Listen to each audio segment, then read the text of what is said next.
तुम्ही कुठेही जा ते लोक त्यांच्या भाषेमध्ये बोलतात, हिंदी तर ते वापरतसुद्धा नाही, वापरसुद्धा त्याचा करत नाही. मग मराठी महाराष्ट्रामध्ये जर अनिवार्य केलं तर चुकीचं काय?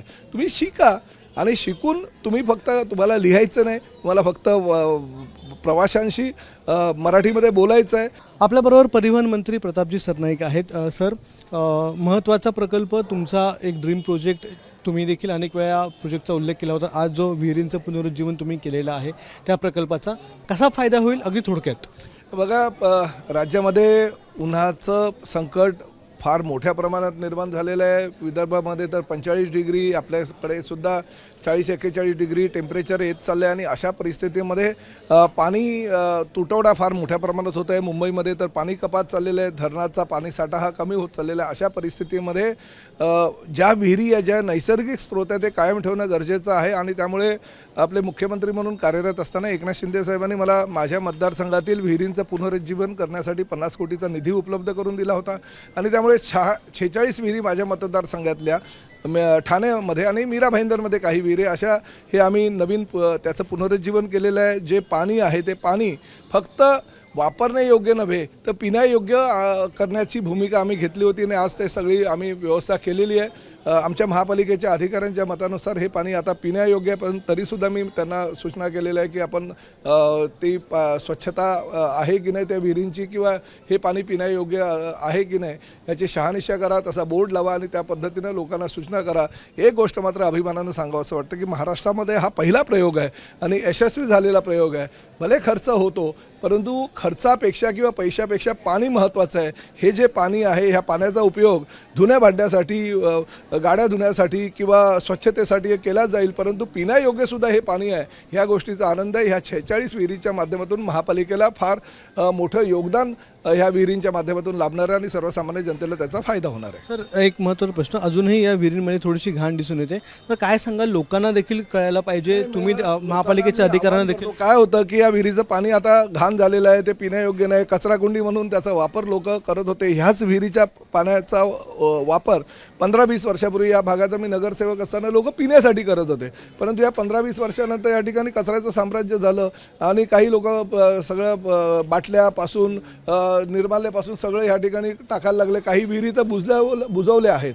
अशा परिस्थितीमध्ये लोकांनी सुद्धा आता थोडंसं ह्या विहिरीचं जतन करणं गरजेचं आहे. महापालिकेच्या अधिकाऱ्यांना मी स्वच्छता करायला सांगितलेली आहे, परंतु स्वच्छता केल्यानंतर सुद्धा ह्या विहिरी परत घाण होऊ नये यासाठी सर्वसामान्य ह्या परिसरामध्ये राहणाऱ्या नागरिकांनी पण दक्षता घेणं गरजेचं आहे. एक महत्त्वाचा प्रश्न आज जो संपूर्ण महाराष्ट्रामध्ये एक गाजतो तो म्हणजे आपण एक निर्णय घेतला किंवा आपण त्या निर्णयाची अंमलबजावणी करताय, त्या निर्णयाबद्दल कुठे ना कुठे रिक्षा चालक असतील, टॅक्सी चालक असतील, त्यांच्या संघटना आहेत, यांनी कुठे ना कुठे नाराजी व्यक्त केली. आज एक मोर्चा देखील निघणार आहे. गुणरत्न सदावर ते रॅपिडो बुक करून आपल्या TC यांच्या कार्यालयावर जाणार आहे.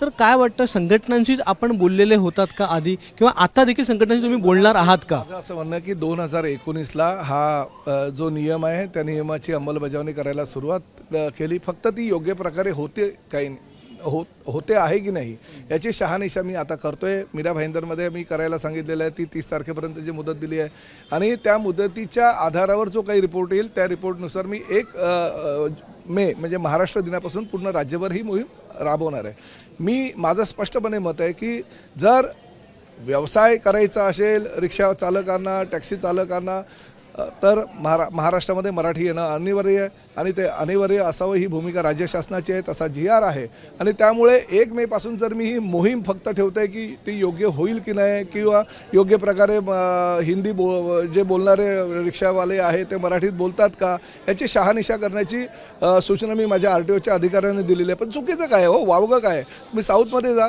आंध्रामध्ये जा, म्हणजे कर्नाटकामध्ये जा, केरळामध्ये जा, तेलंगणामध्ये जा, मद्रास, तुम्ही कुठेही जा ते लोक त्यांच्या भाषेमध्ये बोलतात. हिंदी तर ते वापरतसुद्धा नाही, वापरसुद्धा त्याचा करत नाही. मग मराठी महाराष्ट्रामध्ये जर अनिवार्य केलं तर चुकीचं काय?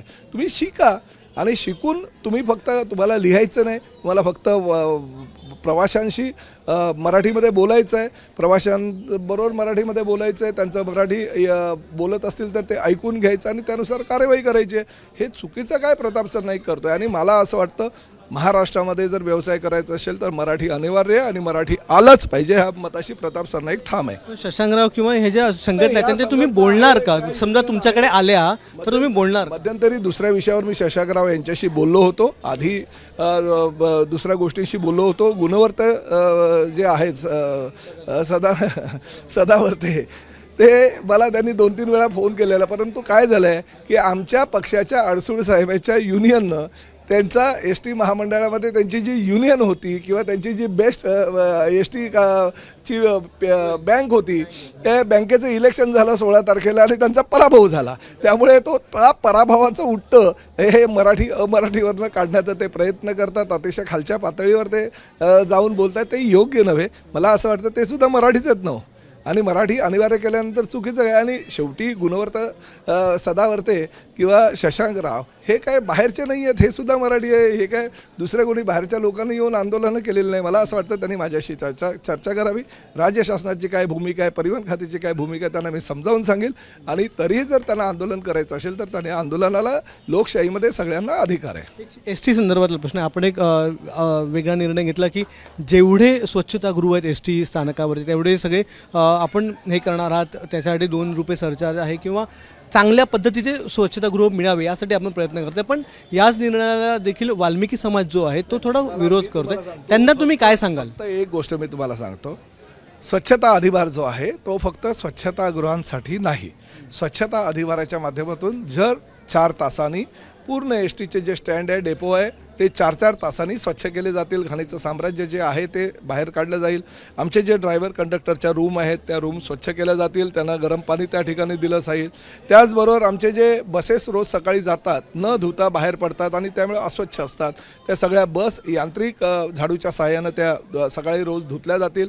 त्याच्या आतमध्ये जो कचरा म्हणजे शेंगांची टरफलं किंवा कागद किंवा प्लॅस्टिक हे जे आहे ते त्या ठिकाणी जाऊ नये म्हणून ते स्वच्छ केले जातील आणि डस्टबिन ठेवली जाईल. तो कचरा त्याच ठिकाणी टाकावा असं कंडक्टरच्या माध्यमातून आवाहन केलं जाईल.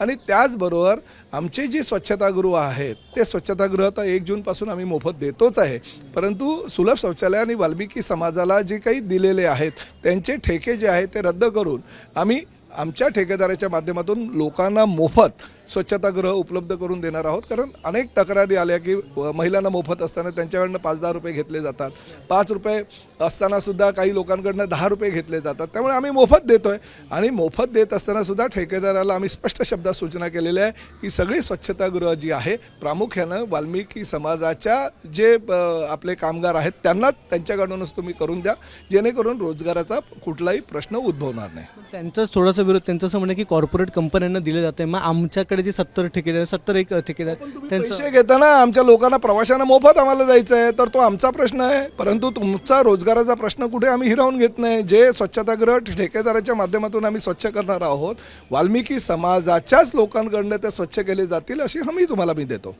धन्यवाद सर आमच्याशी बातचीत केल्याबद्दल. तर परिवहन मंत्री प्रतापजी सरनाईक आपल्याशी बातचीत करत होते आणि महत्त्वाचा विषय एकतर रिक्षा चालक आणि टॅक्सी चालक यांना जे मराठी बोलण्याची सक्ती केलेली आहे त्या संदर्भात देखील त्यांनी स्पष्टीकरण दिलं की आम्ही फक्त अंमलबजावणी करतो, निर्णय आधीच 2019 झाला आहे. दुसरं म्हणजे वाल्मिकी समाजासंदर्भात देखील त्यांनी सांगितले त्यांची रोजगाराची हमी आम्ही देतो आहोत असं देखील आश्वासन प्रताप सरनाईक यांनी ABP माझाशी बोलताना दिलेलं आहे. कॅमेरामॅन विनयसह अक्षय भाटकर, ABP माझा, ठाणे.